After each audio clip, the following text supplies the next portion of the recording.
ಹುಟ್ಟಿದ್ದು ಪಕ್ಕದ ಕೋಟೆಕಾರಲ್ಲಿ, ಮದುವೆ ಆದದ್ದು ಕೋಟದಿಂದ.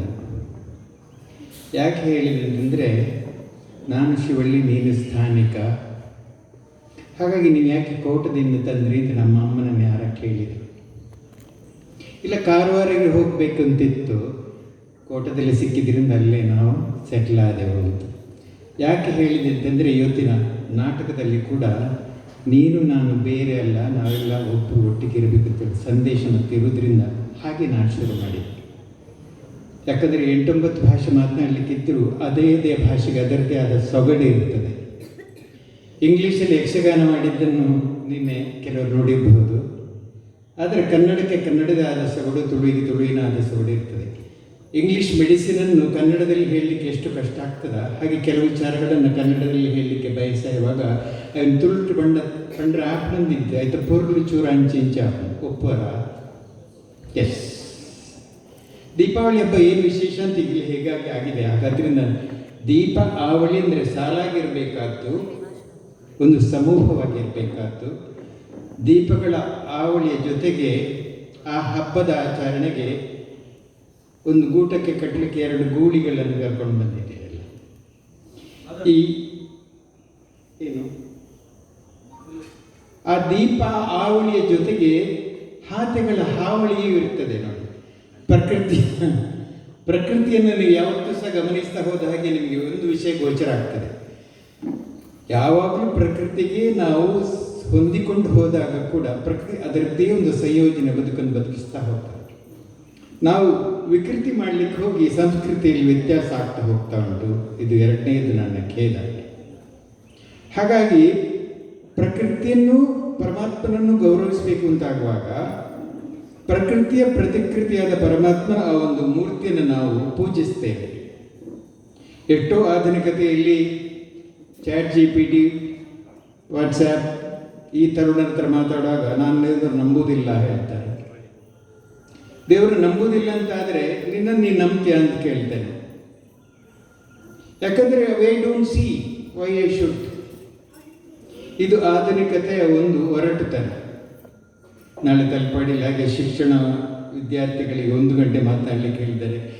ಇವತ್ತು ಅದೇ GPT, AI ಇದರ ಬಗ್ಗೆ ನೋಡ್ತಾ ಹೋದಾಗ ವಾಟ್ಸಪ್ಪಲ್ಲಿ ಆಗುವ ಆಧುನಿಕತೆಯ ನಾಗರಿಕತೆಯ ಜೊತೆಗೆ ಆಗುವ ಒಂದು ತೊಂದರೆಗಳನ್ನು ಗಮನಿಸಿದರೆ, ಎಷ್ಟೊಂದು ಸಣ್ಣ ಮಕ್ಕಳಿಗೆ ಅಪ್ಪಮ್ಮನವರು ಮೊಬೈಲ್ ಕೊಟ್ಟು ಅವರು ಉಪದ್ರ ಬೇಡ, ಅವನಟ್ಟಕ್ಕಿರಲಿ ಅಂತ ಅದೊಂದು ವ್ಯಸನಕ್ಕೆ ಬೀಳ್ತಾರೆ. ಮದ್ಯಪಾನ ಧೂಮಪಾನಕ್ಕಿಂತಲೂ ವಿಶೇಷವಾದ ವ್ಯಸನ ಈ ಡಿಜಿಟಲ್ ಮೀಡಿಯಾದಿಂದಾಗಿದೆ. ಹಾಗಾಗಿ ಯಾವುದು ನಿಮಗೆ ಬೆಳಕು ಕಾಣ್ತದೋ, ಯಾವುದು ನಿಮ್ಮನ್ನು ಎತ್ತರಕ್ಕೆ ಎಳ್ಕೊಂಡು ಹೋಗ್ತದೋ ಅದರ ಬಗ್ಗೆ ಗಮನ ಮಾತಾಪಿತೃಗರಿಗೆ, ಪೋಷಕರಿಗೆ, ಶಿಕ್ಷಕರಿಗೆ ಇದ್ದರೂ ಅವರನ್ನು ಮಾದರಿಯಾಗಿ ತಗೊಳ್ಳಿಕ್ಕೆ ಈಗಿನ ತರುಣರು ತಯಾರಿಲ್ಲ. ಹಬ್ಬದ ಬಗ್ಗೆ ನಾವು ಹೇಳ್ತಾ ಹೋದರೆ ಹಬ್ಬವನ್ನು ಯಾಕೆ ಆಚರಿಸಬೇಕು? ಉತ್ಸಾಹ ಹೌದು. ಹಬ್ಬವನ್ನು ಆಚರಿಸ್ತಾ ಹೋದ ಹಾಗೆ ಹಿರಿಯರು ಒಂದು ಮಾದರಿಯಾಗಿ ನಮ್ಮ ಕೂಡು ಕುಟುಂಬಗಳಲ್ಲಿ ಇದ್ದ ಒಂದು ಆ ಅವಸ್ಥೆಯ ಅಥವಾ ಸಂತೋಷದ ಆ ಕ್ಷಣಗಳೀಗ ಇಲ್ಲ. ಚಿರಿಗೆಗೆ ಮಾವಿನ ಸೊಪ್ಪು ಕಟ್ಟೋದು, ರಂಗೋಲಿ ಬರೆಯೋದು, ಜಾಗಟೆ ಬಡಿಯೋದು, ಇದೆಲ್ಲ ನಾವು ಅನುಭವಿಸಿ ಬಂದಿದ್ದೇವೆ. ಈಗ ಏನಾಗಿದೆ, ಸೋಲಾರ್ ಸಿಸ್ಟಮು, ಗೀಸರು ಕಟ್ಟುವುದಾದರೆ ಎಲ್ಲಿ ಕುತ್ತಿಗೆ ಇದ್ದಿರಲ್ಲೋ ಕರಿಮಣಿ ಕಟ್ಟೋದು. ಈ ಹಂಡೆ ಇಲ್ಲದ ಮನೆಯಲ್ಲಿ ಏನು ಮಾಡ್ತೀವಿ? ಹಾಗಾಗಿ ನಾವು ನಮ್ಮನ್ನು ಹೊಂದಿಸಿಕೊಂಡು ಬದಲಿಸಿಕೊಂಡು ಬಂದಿದ್ದೇವೆ. ಆದರೆ ಹೊಂದಾಣಿಕೆ ಬದಲಾವಣೆಯಲ್ಲಿ ಜೊತೆಯಲ್ಲಿ ಸಂಘರ್ಷಣೆ ಆಗುವಾಗ ಯಾವುದು ಸರಿ? ನಾವು ಮಕ್ಕಳಿಗೆ ಏನನ್ನು ತಿಳಿಸಿಕೊಡ್ತಾ ಇದ್ದೇವೆ? ನಾವು ಮಾದರಿಯಾಗಿದ್ದೇವಾ?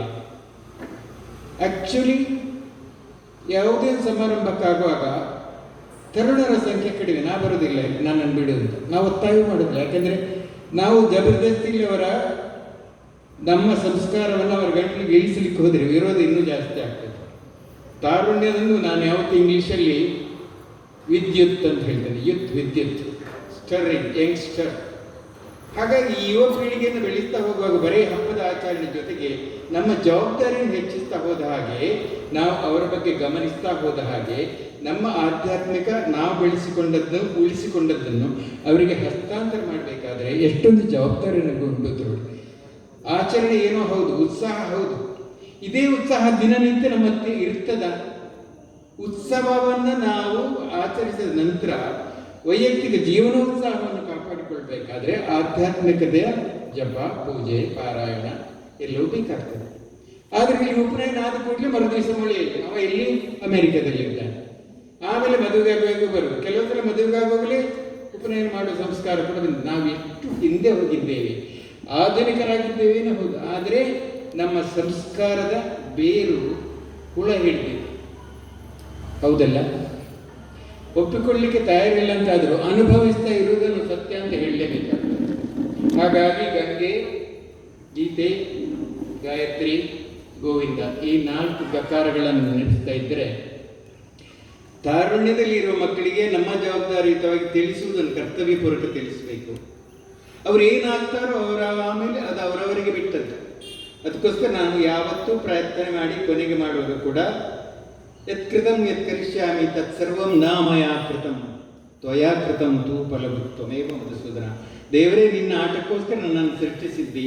ಈ ಸಂಸಾರದ ಜಂಜಾಟದಲ್ಲಿ ತಾರುಣ್ಯದಲ್ಲಿ ಏನೇನೋ ಲವಲವಿಕೆಗಳು ಉತ್ಸಾಹಗಳಿದ್ದಾಗ ಗೃಹಸ್ಥಾಶ್ರಮಕ್ಕೆ ಬಂದಾಗ ಆ ನಗು ಮಾಸಿ ಹೋಗ್ತದೆ ಎಚ್ಚರವಾಗಿ. ಸದಾ ಸಂತೋಷದಲ್ಲಿ ಇರಬೇಕಾದ್ರೆ ಮಗುವಿನ ಮುಗ್ಧತೆ ನಾವು ಕಾಪಾಡಿಕೊಳ್ಬೇಕು. ಹೌದಾ ಇಲ್ಲ? ಒಂದು ಮಗುವಿನ ಹತ್ರ ಕೇಳಿ ನೀವು ಏನು ಮಾಡ್ತೀವಿ ಅಂತ ಕೇಳಿದರೆ ಆಟ ಆಡ್ತಾ ಇದ್ದೇನೆ ಹೇಳ್ತಾರೆ. ಯಾಕೋ ಆಟ ಆಡೋದು? ಸುಮ್ಮನೆ. ಈ ಸುಮ್ಮನೆ ಆಟ ಆಡೋದಂದ್ರೆ ಏನು? ಅದು ತಾರುಣ್ಯದಲ್ಲಿ ಇಲ್ಲ. ಮುಗ್ಧತೆ ಮತ್ತು ಆ ಒಂದು ಬಾಲ್ಯದ ಶೈಶವಾವಸ್ಥೆಯಲ್ಲಿ ಇರುವ ಆ ಒಂದು ಆಟ, ಓಟ, ಕೂಟ ಅದನ್ನು ನಾವು ಸ್ವಲ್ಪ ಮಟ್ಟಿಗಾದರೂ ದಿನದ ಕೆಲವು ಗಂಟೆಗಳಲ್ಲಿ ಯುವಕರ ಹತ್ರ ಜಾಸ್ತಿ ಬೆರೆತು ಮಕ್ಕಳ ಹತ್ರ ಜಾಸ್ತಿ ಆಟ ಆಡಿ. ಈಗ ಇವ್ರು ಹೇಳಿದ್ರಲ್ಲ ಅಜ್ಜಿ ಕತೆ ಅಂತ, ಅಂದರೆ ಇಲ್ಲಿ ಸಹ ಅಮ್ಮ ಕತೆ ಅಜ್ಜ ಕತೆ ಅಂತಿಲ್ಲ, ಕತೆ ಹೇಳೋದೇ ಅಜ್ಜಿಯವರು. ಹಾಗಾದರೆ ಅಜ್ಜಿ ಸಂಪ್ರದಾಯ ಮೊಮ್ಮಕ್ಕಳಿಗೆ ಮೊಮ್ಮಕ್ಕಳಾಗುವಾಗ ಅಪ್ಪಮ್ಮನವರ ಒಂದು ಕಂಟ್ರೋಲು ಅಗತ್ಯ ಅಷ್ಟಿಲ್ಲ. ಮಕ್ಕಳೇ ಚೆನ್ನಾಗಿ ತಿಳ್ಕೊಳ್ತಾರೆ ಅಂತ ನಮ್ಮ ಮಕ್ಕಳಿಗೆ ಮಕ್ಕಳಾಗುವಾಗ ನಾವು ಅಜ್ಜ ಅಜ್ಜಿ ಆಗ್ತೇವೆ. ಹೆಚ್ಚಿನ ಬದಲಾವಣೆಗಳು ಸ್ವಯಂ ನಿಯೋಜಿತ, ಪ್ರಕೃತಿ ಸ್ವಾಭಾವಿಕವಾಗಿ. ಯಾವುದೇ ಒಂದು ನಾಯಿಗೆ, ಸಿಂಹಕ್ಕೆ, ಹುಲಿಗೆ, ಬೆಕ್ಕಿಗೆ ಹೆರಿಗೆ ಆಗುವಾಗ ಅತ್ತೆ ಅಥವಾ ಅಮ್ಮ ಬರುವುದಿಲ್ಲ. ಮನುಷ್ಯರಿಗೆ ಮಾತ್ರ.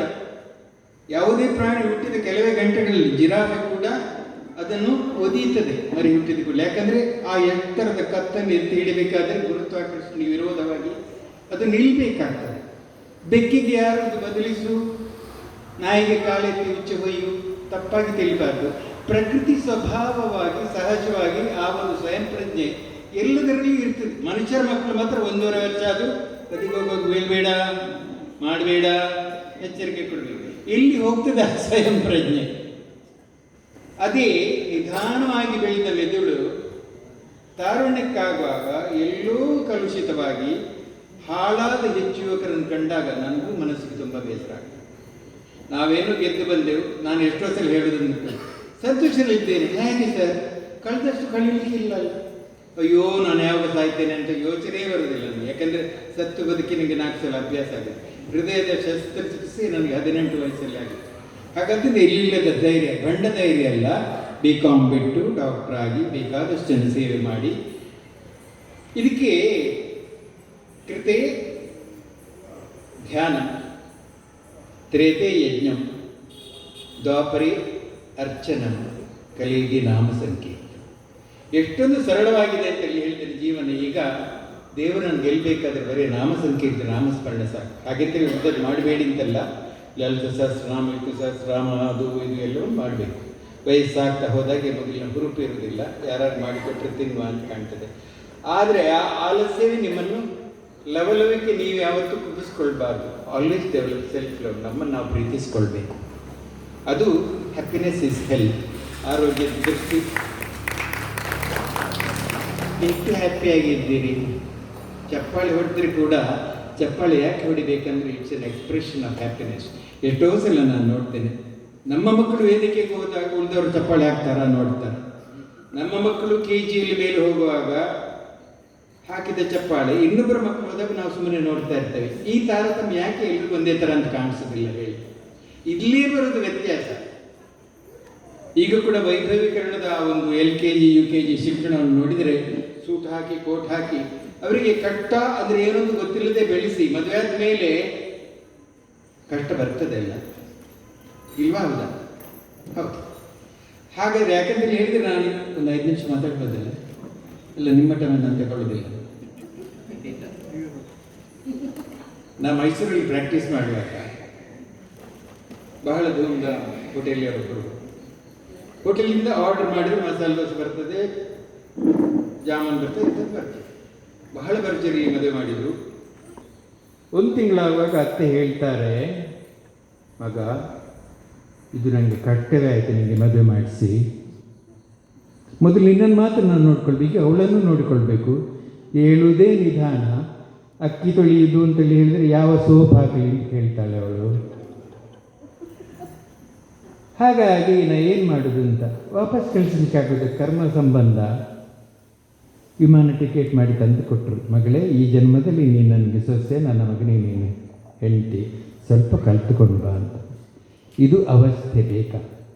ಯಾಕೆಂದರೆ ಆ ಬಾಲ್ಯದಲ್ಲಿ ಬೆಳೆಸ್ತಾ ಬಂದ ಹಾಗೆ ಅವರಿಗೆ ಆ 3ನೇ ವಯಸ್ಸಲ್ಲಿ ತಿಳಿಸಬೇಕಾದ್ದನ್ನು 13ರಲ್ಲಿ ತಿಳಿಸಲಿಕ್ಕೆ ಆಗೋದಿಲ್ಲ. 13ರಲ್ಲಿ ತಿಳಿಬೇಕಾದ್ದನ್ನು 23ರಲ್ಲಿ ತಿಳಿಯಲಿಕ್ಕೆ ಪ್ರಯತ್ನ ಮಾಡಿ ಸ್ವಲ್ಪ ಕಷ್ಟ ಆಗ್ತದೆ. ಹಾಗಾದ್ರೆ ಆ ವಯಸ್ಸಿಗೆ ಸಂಬಂಧಪಟ್ಟ ಕೆಲವು ಸಂಸ್ಕಾರಗಳನ್ನು ನಾವು ಸ್ವಲ್ಪ ಬಲವಂತವಾಗಿ ತಿಳಿ ಹೇಳಬೇಕು. ಎಷ್ಟನ್ನು ಅವರು ಅನುಭವಿಸ್ತಾರೆ, ಪಾಲಿಸ್ತಾರೆ ಅವರಿಗೆ ಬಿಟ್ಟದ್ದು. ಯಾಕಂದರೆ ಕರ್ಮೆ ಕ್ಷೀಣೆ ಪುಣ್ಯ ಮತ್ತು ಲೋಕಂ ಮಿಷನ್. ಪುನರ್ಜನ್ಮ ಕಟ್ಟಿಟ್ಟದ್ದು, ಹುಟ್ಟು ನಿಶ್ಚಿತ, ಸಾವು ಖಚಿತ. ಇದು ಸತ್ಯ ಅಂತ ಗೊತ್ತಿದ್ರೂ ಕೂಡ, ನಾವು 1000 ವರ್ಷ ಬದುಕುವುದಿಲ್ಲ ಅಂತ ಗೊತ್ತಿದ್ರೂ ಕೂಡ ನಾವು ಆಧ್ಯಾತ್ಮಿಕ ಪ್ರವೃತ್ತಿಯಲ್ಲಿ ಹೋಗುವುದು ಬೆತ್ತಿಸುಕಾಯ ಎಂಕಚೂರು ಜೇರಿಗೆ ಮಿಡಿ ಉಪ್ಪಿಡಕೊಳ್ಳ ಒಂಚೂರು ಕಾರನ್ನೇ ಉಪ್ಪಡು. ಯಾಕಂದರೆ ಆಸೆಯಲ್ಲಿ ಗಂಡನ ಮೇಲೆ ಕೋಪ ಅಥವಾ ಮನೆಯಲ್ಲಿ ನಾವು ವಿಷಮ ವೃದ್ಧಾಶ್ರಮಕ್ಕೆ ಹೋಗಿ ಸಾಯಲಿಕ್ಕೆ ಹೊರಟ ಅಜ್ಜಿಯನ್ನು ಸಹ ಒಬ್ಬ ಮೊಮ್ಮಗ ಕೇಳ್ತಾನೆ, ಅಜ್ಜಿ ನೀವು ಯಾಕೆ ವಾಪಸ್ ಬಂದ್ರಿ ಅಂತ. ಬಾವಿಯಲ್ಲಿ ಮುಳುಗಿಕ್ಕೆ ಹೋದಾಗ ಮಳೆ ಬರ್ತಾ ಇತ್ತು ಮಗ, ಹಾಗೆ ಮಳೆ ನಿಲ್ಲಿ ಅಂತ ಕಾದೆ ಅಂತ. ಇದು ಆಸೆಯಲ್ಲಿ ಆಗುವ ಪರಿಣಾಮಗಳು. ಯಾಕಂದರೆ ಸಾಯುವ ಆ ಒಂದು ವಯಸ್ಸಲ್ಲಿ ನಸಿ ಇಳಿಬೇಕು ಅಂತಾದರೂ ಪುನರಾವರ್ತಿ ಬರಲೇಬೇಕು. ಪುನರಪಿ ಜನನಂ ಪುನರಪಿ ಮರಣಂ ಪುನರಪಿ ಜನನೇ ಜಠರೇ ಶಯನಂ. ಗರ್ಭಾವಸ್ಥೆ ಎಷ್ಟು ಕಷ್ಟ. 7ನೇ ತಿಂಗಳಲ್ಲಿ ಗರ್ಭದಲ್ಲಿರೋ ಮಗುವಿಗೆ ಪೂರ್ವಜನ್ಮಗಳ ಎಲ್ಲ ನೆನಪಿರ್ತದೆ. ಆದರೆ ಹುಟ್ಟಿದ್ಕೊಳ್ಳಿ ಎಲ್ಲ ಬರ್ತದೆ. ಯಾಕಂದ್ರೆ ನಾವು ಉಂಗುರ ಬಂಗಾರ ಎಲ್ಲ ಹಾಕಿ ನಾವು ನಮ್ಮನ್ನೇ ಅದನ್ನು ಆಕರ್ಷಣೆಗೊಳಗಾಗಿಸಿ ಅವನಿಗೆ ಯಾಕೋಸ್ಕರ ಹುಟ್ಟಿದ್ದೇನೆ, ಪುನರ್ಜನ್ಮ ಉಂಟು ಅಂತಿದ್ದರೆ ಪುನರ್ಜನ್ಮ ಇಲ್ಲದಾಗಿ ಸಾಯುವುದೇ ಹಾಗೆ ಅಂತ ಆಧ್ಯಾತ್ಮಿಕತೆ ಕಲಿಸಿಕೊಡ್ತದೆ. ಅದಕ್ಕೆ ಸಾಲೋಕ್ಯ, ಸಾರೂಪ್ಯ, ಸಾಮೀಪ್ಯ, ಸಾಹಿತ್ಯ ಈ ಶಬ್ದಗಳನ್ನೇ ನಾವು ಯೋಪಿಸೋದಿಲ್ಲ. ಆದಷ್ಟು ತಿನ್ನೋದು, ಸುಖ ಪಡೆಯೋದು, ಅವರನ್ನು ಇವರು ದೂಷಿಸೋದು, ಇವರನ್ನು ನಾವು ದೂಷಿಸೋದು. ದ್ವೇಷ, ಮತ್ಸರ ನಮಗೆ ಇಷ್ಟ ಅಲ್ಲ ಅಂತ ಗೊತ್ತಿರ್ತದೆ. ಅಹಂಕಾರ ಹಾಳು ಅಂತ ನಮ್ಗೆ ಗೊತ್ತಿರ್ತದೆ, ಆದರೆ ನಾವು ಬಿಟ್ಟುಕೊಡೋದಿಲ್ಲ. ಅದಕ್ಕೆ ಇಂಗ್ಲೀಷಲ್ಲಿ ನಾನು ಈಗೋ ಯುಗೋ ಎಷ್ಟು ಸರಳವಾಗಿ ಸಹಜವಾಗಿರ್ತೀವಿ, ಆಗ ದೇವರನ್ನ ಸನ್ನಿಧದಲ್ಲೇ ಇರ್ತಾನೆ. ನಾವೆಷ್ಟೋ ಪುರಂದರದಾಸರ ಕಥೆಗಳನ್ನು ಕೇಳ್ತೇವೆ, ಕನಕದಾಸರನ್ನು ಕೇಳ್ತೇವೆ, ಹಿರಣ್ಯಾಕ್ಷ, ಹಿರಣ್ಯಕೇಶವ, ನರಕಾಸುರನ ಕಥೆ ಇವತ್ತು ಬಹುಶಃ ಕಲ್ಕುರ್ರೆ ಹೇಳ್ಬೋದು. ಯಾಕಂತೇಳಿ ಹೇಳಿದರೆ ನಾನು ಸಮಯ ಜಾಸ್ತಿ ತಗೊಂಡ್ರೆ ಮತ್ತೆ ಕಚ್ಚು ಹಾಕಿ ಪ್ರಾರ್ಥನೆ ಮಾಡಿದವರಿಗೆ ಮತ್ತೆ ಕಷ್ಟ ಆಗ್ತದೆ. ನಾ ಹೇಳುವುದಿಷ್ಟೇ, ನಾನ್ ಸ್ಟಾಪ್ ಈ ಪ್ರಯಾಣ. ಮನುಷ್ಯಾಗಿ ಹುಟ್ಟುವುದೇ ಬಹಳ ವಿಶೇಷ. ನಾನ್ ಸ್ಟಾಪ್ ನೀವು ಪ್ರಯತ್ನ ಮಾಡ್ತಾ ಜೀವನ್ಮುಕ್ತರಾಗಬೇಕು ಅಂತಾದರೆ, ಮೋಕ್ಷಕ್ಕಿಂತ ಮೊದಲೇ ಅದನ್ನು ಅನುಭವಿಸಬೇಕಂದ್ರೆ ನಾನಾ ಸ್ಟಾಪ್ಗಳಿಗೆ ಹೋಗಬೇಡಿ. ಆದಷ್ಟು ಮುಂದುವರಿತಾ ಹೋದ ಹಾಗೆ life luggage becomes lesser, life will be lighter. ಟ್ರೈನಲ್ಲಿ ಬರೆದಿರ್ತಾರಲ್ಲ, ಲೆಸ್ ಲಗೇಜ್ ಮೋರ್ ಕಂಫರ್ಟ್ ಅಂತ. ಭಾರ ಕಳೆದುಕೊಳ್ಳಿ, ಮಮಕಾರ ಸ್ವಲ್ಪ ಕಡಿಮೆ ಮಾಡಿಕೊಳ್ಳಿ, ಅಹಂಕಾರ 0 ಲೆವೆಲ್ಗೆ ಹೋಗಿ. ಯಾಕೆಂತೇಳಿ ಹೇಳಿದರೆ ಸಿನ್ ಅಂತ ಹೇಳೋದಕ್ಕೆ ಪಾಪ ಅಂತ ಹೇಳ್ತಾರೆ ಇಂಗ್ಲೀಷ್ ಅಲ್ವಾ. ಸಿನ್ ನಮ್ಮಲ್ಲಿ ಸಾಕಷ್ಟು ಪಾಪ ಇರ್ತದೆ. ಅದಕ್ಕೆ ಯಾನಿಕಾನಿಕ ಪಾಪಾನಿ ಜನ್ಮಾಂತರ ಕೃತ ಅಂತ ತಾನಿ ತಾನೇ ಅನಿಷ್ಟಂತೆ ಪ್ರದಕ್ಷಿಣ ಪದೇ ಪದೇ ಪಾಪೋಹಂ ಪಾಪಕರ್ಮಾಹಂ ನಾನು ಹೇಳುವಾಗ ನನ್ನ ಭಗವಾನರು ಹೇಳಿದರು, ಪಾಪೋಹಂ ಪಾಪಕರ್ಮಾಹಂ ಅಂತ ಹೇಳಿಬೇಡ ಮಗ, ಪ್ರಾಪ್ತೋಹಂ ಪ್ರಾಪ್ತಕರ್ಮಾಹಂ ಹೇಳು. ನಾನು ಪಾಪಿ, ನಾನು ಕೆಟ್ಟವಂದ್ರೆ ನೀನು ಪುನಃ ಯೋಚನೆ ಮಾಡೋದು ಬೇಡ. ಪ್ರಾಪ್ತಿ ಪ್ರಕಾರ ನನಗೆ ಈ ಜನ್ಮ ಲಭಿಸಿದೆ, ಪ್ರಾಪ್ತಾತ್ಮ ಪ್ರಾಪ್ತ ಸಂಭವ, ನನ್ನನ್ನು ಇದರಿಂದ ಬಿಡಿಸು, ಬಿಡುಗಡೆ ಮಾಡು. ಇದೆಲ್ಲರೂ ನೀವು ತಲೆಯಲ್ಲಿ ಯೋಚನೆ ಮಾಡಿ ಕೆಲವು ವಿಚಾರಗಳನ್ನು ಮತ್ತೆ ಯಾವತ್ತಾರು ಸಂದರ್ಭ ಅಂತ ಕೇಳ್ತೇನೆ. ಇಷ್ಟಕ್ಕೆ ಇವತ್ತು ನಿಲ್ಲಿಸಿ ಚಿಕ್ಕ ಮಾತಿಗೆ ಚುಕ್ಕಿ ಇಡ್ತೇನೆ. ಬೇಸರ ಯಾರು ಮಾಡಬಾರ್ದು. ಗಂಗೆ, ಗೀತೆ, ಗಾಯತ್ರಿ, ಗೋವಿಂದ ಒಂದು ನಮ್ಮ ಜೀವನಡು ಆಸೆ ಒಕ್ಕುತ ತಿಪ್ಪೋಡು ಆಧುನಿಕತೆತ್ತು ನಮ್ಮ ಸಂಸ್ಕಾರದ ಬೇರು ನಶಿಸಿಪೋವಂತುಂಡು. ಹೆಚ್ಚು ಆಧ್ಯಾತ್ಮದ ಮಿತ್ರಗಳು ಒಲವು ಸೋಚ್ಪೋಡಂತೂ ಬಹಳ ವಿವರವಾತು ಡಾಕ್ಟರ್ JN ಭಟ್ ಸರ್ ಪಂಡ್ತೇರು ಸರ್. ಇದು ನಮ್ಮ ಶಿವಳ್ಳಿ ಸಭಾ ಬೇರೆ ಬೇರೆ ವಲಯಕ್ಕೆ ಪೂರ್ವಕ ಧನ್ಯವಾದವನ್ನು ಸಮರ್ಪಿಸ್ತಾ